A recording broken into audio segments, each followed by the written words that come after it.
இதெல்லாம் எழுப்பி விட்றலாம். அந்த கம்பியில்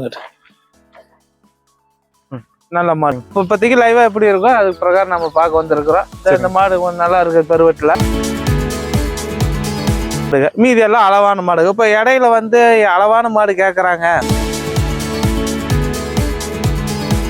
அதான் நம்ம எப்படி எடுக்கிறோமோ எல்லா விதத்துலையும் எடுக்கிறோம்.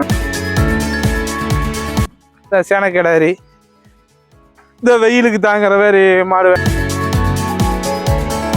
அந்த சிவாஜி கிராஸ் டைப் தான் இது. அப்படி இல்லை, எல்லா இப்பெல்லாம் வந்து சரிங்க சிகப்பு வெள்ளைன்னு இருந்தாலும் சிவாஜி.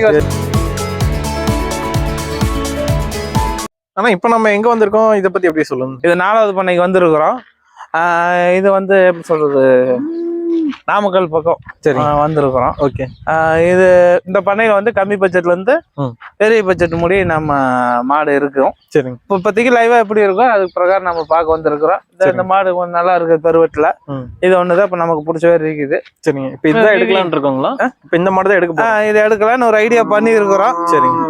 நல்ல பெருவெட்டில் நல்ல மாதிரி செட்ல நல்ல மாடு நல்ல நோட்டத்துல இருக்குது. சரிங்க. சேனதான் இன்னொன்னு ஒரு வாரத்துல கண்ணு போடும். மாடு 6 புல்லு மாடு நல்ல மாடுங்க. மீதி எல்லாம் அளவான மாடு. இப்போ இடையில வந்து அளவான மாடு கேட்குறாங்க. எனக்கு சின்ன பட்ஜெட்ல மாடு வேணும்னா அப்படி அளவான மாடு வேணும்னா அப்படி பார்க்கலாம். அதாட்டம் பார்க்கலாம். அங்கே அந்த மாடெல்லாம் நிற்கிது. அதாட்ட மாடுங்க. இதுக்கெல்லாம் எனி டைம் வந்து இப்படி வெயில்லையே இதுங்கெல்லாம் இந்த கட்டுத்தார இந்த பண்ணையை பொறுத்தளவுக்கு செட்டு கிடையாது. சரிங்க. மழை வந்தாலும் வெயில் வந்தாலும் மதியானம் 2 மணி நேரம் இப்படித்தான் கட்டி தீனி போட்டு விட்டுருவாங்க. தீனி போட்டு இப்படித்தான் நிற்கும் மாடுங்க. அதான் நம்ம எப்படி எடுக்கிறோமோ எல்லா விதத்துலையும் எடுக்கிறோம். லோவில் இருந்து ஹை முடி நம்ம பண்ணையில் இருக்கிறோம். இன்னைக்கு காலையில் நம்ம 9-10 மணிக்கு ஆரம்பிச்சோம். இன்னைக்கு பொழுது இருட்டு கட்டுற முடியும் நம்ம மாடு பார்த்துக்கிட்டு இருக்கிறோம். சரி, சந்தையா வந்து டக்குன்னு எடுத்துடலாம். ஒரே இடத்துல எடுத்துடலாம். இது இந்த இடத்துல வந்து நம்ம பல இடத்துல பார்த்து ஒவ்வொன்றா செலெக்ஷன் பண்ணி எடுக்கிறோம். கண்டிப்பா பார்த்து எடுத்து நம்ம மாடு எடுத்துக்கலாம் வச்சுங்களேன். இப்போ எல்லா மாடுகளும் இருக்குது. சரி, சின்ன மாடு கிடாரியில இருந்து எல்லாமே ஒரு அந்த சிவாஜி கிராஸ் டைப் தான். இது அப்படி இல்லை, எல்லா இப்பெல்லாம் வந்து சரிங்க சிகப்பு வெள்ளைன்னு இருந்தாலும் சிவாஜி பேர் வச்சிடுறாங்க. இது லைட் அது ஒரு ரகமே வேற. சரி, இப்ப கருப்பு சிகப்பு வெள்ளைன்னு இருந்தா சிவாஜி வாசன் அதுக்கு ஒரு பொய்யான பேரை வச்சு அது அந்த ரகத்தோட இதே மதிப்பை கெடுத்து விட்டாங்க. கண்டிப்பா கண்டிப்பா. அதாவது மாட்டை பத்தி தெரியுதா தெரியலையா, சிகப்பு வெள்ளைன்னு இருந்தா சிவாஜி வாசன் அப்படின்னு சொல்லி வியாபாரத்துக்காக எதை வேணா சொல்லி வர்றது. அதெல்லாம் இல்லை, இதெல்லாம் சும்மா ஜெர்சி மாடுக்குதான். கலர் அப்படி சேவல சட்டையும் வாங்கும். நமக்கு எல்லா விதமான மாடுகளும் இங்க கிடைக்கும். இங்க நம்ம இப்படி வந்து பார்க்கலாம். கம்மி பட்ஜெட்ல வேணும்னா ஒரு 2-4 மாடு பெரிய மாடு எடுக்க வராங்க. 3 மாட்டுக்கு பட்ஜெட் கரெக்டா இது. இன்னொரு மாடு கம்மி பட்ஜெட்ல அளவான எடுக்கிறேன்னா இப்படி பார்க்க மேல அளவுல கம்மியா கிடைச்சா நம்ம அப்படி பார்த்து எடுத்துக்கலாம். அப்படி எல்லா விதமான மாடுகளும் இருக்குது. சரிங்க. இந்த சேனக்கிடாரி, இந்த வெயிலுக்கு தாங்குற மாதிரி மாடு வேணாலும் அப்படியே எடுத்துக்கலாம். இப்படி எடுத்துக்கலாம். இதெல்லாம் எப்படின்னா கறவையில ஒரு 10 லிட்டர் வருங்களா? இது சேனை நல்ல கொஞ்சம் ஈத்து மாடு தான். சரிங்க. நல்ல காம்பு மிஷின் காம்பு போட்டுக்கிற மாதிரி. இது எப்படி பார்த்தா நேரம் ஒரு 7-8 கறக்கும். சரிங்க. ஒரு 7-8 கேரண்டி கறக்கும். எல்லா விதமான மாடுகளும் இருக்குது. இன்னைக்கு நிலவரம் இவங்ககிட்ட இப்படி இருக்குது. சரிங்க. இன்னும் அடுத்த வாரமெல்லாம் இன்னும் மாடுகள் நிறைய வேற வரும். எல்லாம் கிராமத்து மாடுகள், கிராமத்துல இருந்து கொண்டு வந்து வச்சு இருக்கிற மாடு. சந்தை தவிர்த்து மீதி எல்லா நாட்களுமே எல்லா நாளும் நம்ம கிட்ட மாடு கிடைக்கும் தம்பி. அடுத்து நம்மளே இப்ப தனியா நம்ம மாடு பாக்குறதுக்கு இடம் பாத்துட்டோம். நம்ம ஈரோட்டுல இப்ப நம்மளதே மாடு இறக்குறோம். சொந்தமாவே நம்மளதே மாடு கண்ணு. இன்னைக்கு 10,000 ரூபாயில இருந்து கண்ணுக்குட்டி வேணாலும் நம்ம கிட்ட கிடைக்கும். சரிங்க. மாடும் அப்படிதான். இன்னைக்கு 40-50 ரூபாயில இருந்து 1 லட்ச ரூபா மாடு வேணாலும் நம்ம கிட்ட இனிமேட்டு மாடு கிடைக்கும். இடம் பார்த்து ரெடி பண்ணிட்டு இருக்கோம். கூடி சீக்கிரம் ஒரு அதிகபட்சம் 1 மாசத்துக்குள்ள நம்ம சொந்தமாவே நம்மளதே மாடு எல்லாம் இறக்குறோம். சரிங்க. அது போக பண்ணையில இருக்கும். ஏன்னா எல்லாமே என்கிட்டயே கிடைக்குன்னு சொல்ல முடியாது. சரிங்க. நம்ம சர்க்கிள்ல நம்ம ஆளுங்க கிட்ட என் பண்ணையை தவிர மீதி எல்லாமே நம்ம ஆளுகிட்ட இப்படி காமிக்கலாம்.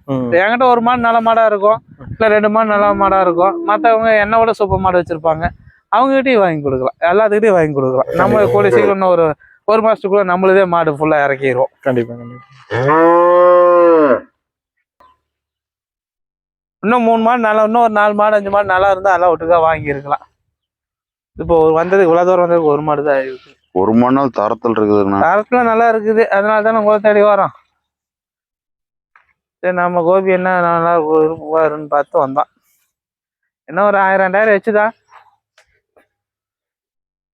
ஆனா நம்ம கடைசியா பார்த்த பண்ணையில இருந்து இப்ப அடுத்ததா ஒரு இடத்துக்கு வந்திருக்கோம். சோ இப்ப நம்ம எங்க இருக்கோம் அதை பத்தி கிளியரா சொல்லுங்க. இது நம்ம தெரிஞ்ச ஃப்ரெண்டோட பண்ணைக்கு தான் வந்திருக்கிறோம். சரிங்க. ஃபர்ஸ்ட் பார்ட்ட பண்ண நம்ம தெரிஞ்சவங்களது தான். அங்கே பார்த்து போகிற 5 மாடு செலெக்ஷன் பண்ணிட்டோம். இங்கே வந்து ஹெச்எஃப், ஜெர்சி, சின்ன பட்ஜெட்லேருந்து பெரிய பட்ஜெட் மாடு முடியும் இருக்கும். இப்போ பார்த்தீங்கன்னா எல்லாம் காட்டுக்குள்ளே மேயுது. அது கிரு கிராஸ் டைப்பில் ஒரு சேன மாடு மேயுது. சரிங்க. ஹெச்எஃப்ல கெடாரி டைப் மேயுது.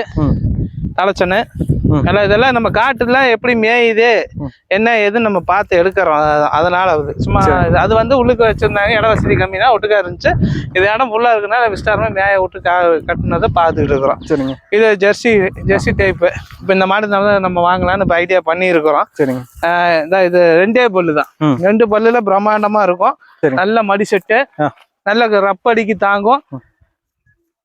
காடு, வெயில், மழை எல்லாத்துக்கும் தாங்குற மாடு. சரி. நல்ல சுழி சுத்தத்துல பெருங்கோட்டு மாடு. இது எப்படியோ தலைச்சன்ல பாத்தீங்களா, எப்படியோ ஒரு 18, 20, 18 கேரண்டி, 5க்கு மேல கறக்கும். சரிங்க. சுழி சுத்தம். ஒரு நிமிஷம். 2 பல்லு, உருவம் பெருசு. 2 பல்லு. இன்னும் 4 பல்லு, 6 பல்லு, 8 பல்லு அப்படின்னு வரும்போது இன்னும் உருவம் பயங்கரமா வரும். 2 ஈத்து 3 ஈத்துக்கு மேல பிரம்மாண்டமா வரும். நேரம் ஒரு நாளைக்கு 20க்கு மேல கறக்கும். இப்பயே வந்து தலைச்சன்ல ஒரு 5, 18 தாராளமா கறக்கும். சரிங்க. நல்ல அழகுல அருமையான மாடு. நல்ல மேய்ச்சல்ல வளர்ற மாடு. ஆமா, இது எல்லாமே ஊர்காட்டுக்குள்ள மேய்ச்சல்ல இருக்கிற மாடுங்க. நல்ல நடையில, மடி செட்டுல, காம்புல எப்படி இதெல்லாம் நாளைக்கு இதெல்லாம் நம்ம பார்த்து இப்போ வாங்கினதா. இல்லைன்னா மார்க்கெட் வரும். மார்க்கெட் வந்துச்சுன்னா மார்க்கெட்ல வந்து வியாபாரி வாங்கி அவங்க கொண்டு போய் வியாபாரம் பண்ணுவாங்க. சரிங்க. அதெல்லாம் இப்படிதான் ஒரு மாடுங்க. இதெல்லாம் நம்ம ஊர்காட்டுல டைரக்டா பார்த்து எடுத்துடுறோம். வியாபாரிகிட்டே நம்ம ஃப்ரெண்டு கிட்ட இந்த கேரண்டியா பார்த்து எடுக்கிறோம். தப்பு தவறு இல்லாம என்ன கண்டிஷன்ல இருக்க, வரக்காட்டுல மேய்தா நல்ல பச்சையில மேய்தா நல்லா பார்த்து எடுத்துக்கலாம். ஸோ இப்போ இந்த இடத்துல வந்து எத்தனை மாடுகள் வச்சிருக்காங்க இந்த பண்ணையில? இதுல இருக்குது இன்னும் ஒரு 10, 20 மாடு இருக்குது. நல்லா திக்காரி கொண்டு மேய்ஞ்சிக்கிட்டு இருக்குது. இப்போ நம்ம ஒன்னா பார்த்துக்கிட்டு இருக்கிறோம். இப்போ இந்த மாடு இதை எடுக்கலான்னு ஒரு ஐடியா பண்ணியிருக்கோம். அது ஒரு வெளியே போயிருக்குது. வந்தாருன்னா விலையை பேசி எடுத்துக்கிறது தான். சரி. ஆனால் இது 2 பல்லு அருமையான மாடு. 2 ஈத்து 3 ஈத்து மாடு பிரம்மாண்டமா வரும். சரிங்க. இதை நம்ம அந்த பண்ணக்காரருக்கு இது வாங்கி கொடுத்துக்கலாம் அப்படின்னு ஒரு ஐடியா பண்ணியிருக்கிறோம். சரி, ஓகேண்ணா. அதாவது இப்ப மாடுகள் இப்ப வேணும் அப்படின்னா உங்ககிட்ட வந்தோம் அப்படின்னா ஒரு எத்தனை மாடு வேணுமோ அதுக்கு தகுந்த மாதிரி எத்தனை மாடு வேணும்னாலும் வாங்கிக்கலாங்க. சரி. நீங்க ஒரு லோடே வேணும், இல்லை ஒரு 10 மாடு வேணும், 20 மாடு வேணும்னாலும் சந்தைக்கு வந்தாலும் வாங்கிக்கலாம். நம்ம இடையில வேணும்னாலும் ஒரு நாளைக்கு முன்னால ஃபோன் பண்ணிட்டு வந்தீங்கன்னா வாங்கிக்கலாம். மேக்சிமம் எப்படி சொல்றது, திங்கள், செவ்வாய், ஞாயிறு அப்படி வந்தால், வெள்ளி விட்டு சனி ஞாயிறுக்கு மேலே வந்து புதன்கிழமைக்குள்ள வந்தால் வெளியே வாங்கிக்கலாம். இல்லைன்னா மார்க்கெட் வந்தீங்கன்னா மார்க்கெட்டுக்கு வாங்கிக்கலாம். சரி. ஆனால் இப்போ இதெல்லாம் ஆவரேஜாக என்ன ரேட்டில் போயிட்டு இருக்குங்க? இது எப்படி பார்த்தாலும் வியாபாரி ஒரு 75, 80 அப்படி மேலே சொல்லுவாங்க. அப்போ நம்ம அதுக்கு தகுந்த நமக்கு தகுந்த மாதிரி பேசி வாங்கிக்க வேண்டியதுதான். இன்னைக்கு நம்ம அவங்க வீட்டுக்கு வந்துட்டோம்னா ஒரு கெஸ்ட்டாக தான் நம்ம வரோம். சரி. அனுசரித்து நம்ம வந்துட்டோமே நம்ம முன்னப்போனா அவங்க 10 ரூபா கிடைக்கிற இடத்துல 5 ரூபா கிடைச்சா போதுன்னு நமக்கு அனுசரித்து கொடுப்பாங்க. ஏன்னா திரும்பி வந்துட்டு திரும்பி போனால் அது மரியாதைக்கு இருக்காதுன்னு சொல்லிட்டு நமக்கு வியாபாரம் நம்ம எல்லாரும் பழகிற பழக்க வழக்கம் வியாபாரிகள் எல்லாம் அப்படிதான். சரிங்க. நல்லா மேய்ச்சல்லாம் நல்லா காம்பு பாருங்க.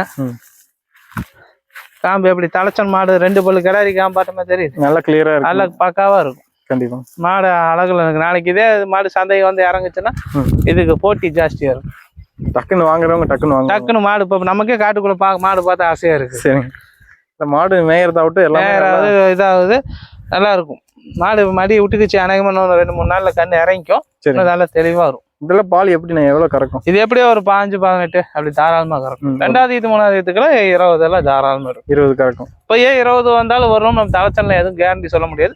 கேரண்டியே கண்ணு போட்டு ஒரு 10, 15 நாளைக்கு மேல வச்சுன்னா ஒரு 5 லிட்டருக்கு மேல தாராளமா கறக்கும். கண்டிப்பா. கண்ணு போட்டு 5 நாளாச்சும் ஆகணும். அப்பதான் பால் முழுசா திரும்பும். கண்டிப்பா. மாடு சூப்பர் மாடுண்ணா. ஆமா, அதனால லட்சணத்துல அழகுல ஜம்முன்னு இருக்கும். நடையிலையும் பாருங்கண்ணா, இன்னும் நல்ல மடி வைக்கும். நடையில நோட்டா இருக்கும். சொரவை ஏறாத மாடு. சரி. தலைச்சன்னா சொரவை ஏறும். இது சொரவை ஏறாத மாடு. ஒரு சொரவை ஏறாம இருக்கு. சரி. இப்ப இந்த பண்ணையில வந்து எத்தனை மாடுகள் எடுக்கலாங்கிற ஒரு ஐடியா இருக்கு? இப்போ ஒரு மாடு செலக்ஷன் பண்ணிக்கோ. நாங்க ஒரு 4-5 மாடு இருக்குது. சரி. அதை பார்த்துட்டு மாடு எத்தனை மாடு எடுக்கிறோங்கிற விட நமக்கு விலைக்கு படிக்கணும். படிஞ்சாதான் எடுப்போம். இல்லைன்னா இப்போ நம்ம விட்டுட்டு இதே மாடு ஈரோடு வந்துச்சுன்னா, ஈரோடு நிலவரம் கம்மியா இருந்துச்சுன்னா அங்க கம்மியா கூட வாங்கிக்கலாம். சரி. சரிங்க. அது 2 ப்ளஸ் மைனஸ் இருக்குது. ஒன்று சந்தைக்கு வந்தால் கிராக்கியா இருக்கும். ஒரு சமயம் இங்கே கம்மியாக வாங்கிக்கலாம். இல்லை இங்கே வச்சு சொன்னாங்களா ஈரோடு வந்துச்சுன்னா அங்கே வியாபாரம் கம்மியாக இருந்துச்சுன்னா இந்த மாதிரி கம்மியாக கூட வாங்கிக்கலாம். எல்லாம் நம்ம தெரிஞ்ச ஆளுக்கு தானே. அதனால எப்படி நிலவரமோ அது பிரகாரம் பார்த்து எடுத்துக்கலாம். கண்டிப்பாங்க. ரொம்ப நன்றி.